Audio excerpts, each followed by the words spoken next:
What was the hardest part of the move? Like the actual move for you guys?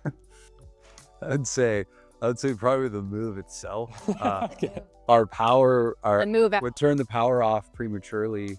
And then so So we we had were like moving in the headlamps, we were dark. moving in the dark, painting in the dark. Yeah, our handyman like didn't come a few days Man, earlier, it so was a he's mess. in there painting in the It dark. was a And mess.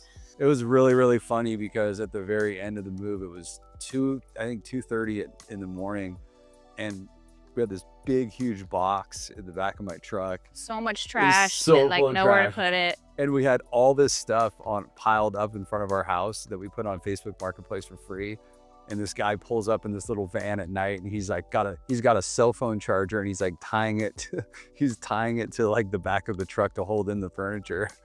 And I'm like, bro, let me help you. And I got a shoelace and like tied it for him. I was like, that's at least better than your cell phone charger. And then he took off with like mostly all of our stuff. Yeah. And that was on the sidewalk because our moving van, I didn't report the exact amount of square footage we needed. So we had less room on the truck than we needed. So there was some stuff that we had to get rid of, which was actually kind of a good thing. And so we had some stuff on the sidewalk that ended up getting taken the next day.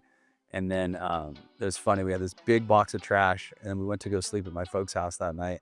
And when we got there, there's a big dumpster outside, and like I grab it, we slide it over, like 1, 2, 3, we lift it up, like we got it to the edge of the dumpster, and then we just like, okay, 1, 2, 3, and it went boom into the dumpster, and we just looked at each other and just started dying laughing. We just started cracking up. We were both just so exhausted and just laughing. Yeah, I felt like I got ran over by a truck. It was so funny. So the move itself was hard. Brutal.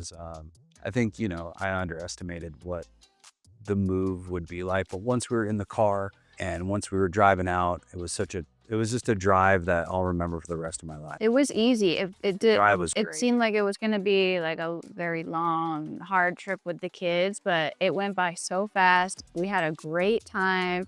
We stopped in Vegas and went to the Rainforest Cafe with the kids, Nice. which was like, They we're loved all the gonna Rainforest remember Cafe. that. It was like all the, I think that might have been one of like the first ones they built, but it's like the authentic Rainforest Cafe. Kind of the only place you could take kids in Vegas. and then we we stopped there. stopped in and then, Eli, where Yeah. they have like an old school like railway station with steam cars, and like you got to tour the whole thing, which was really cool. They have they have all the original stuff from the early 1900s and the blacksmith, and it was just Yeah, and the cool thing too, when you do road trips like that or drives like that, you're driving on just long roads and you're reflecting and we're having conversations about everything and you're going into the unknown. I'll never forget, we got into, we were like an hour away and we started talking, I'm like, man, do we make the right choice? what are we doing? What are we doing? Like, are we really doing the right? It's just really, because, with any big move, I was even talking to a buddy of mine, he's like, there's always fear involved. Like,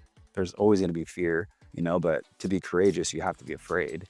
And so we were just in that moment of like fears of, do we make the right choice? And then we get on Meridian Road, we get to the house, we open up the garage, we walked inside, and it was like, she looks at me, she goes, I don't remember it being this nice.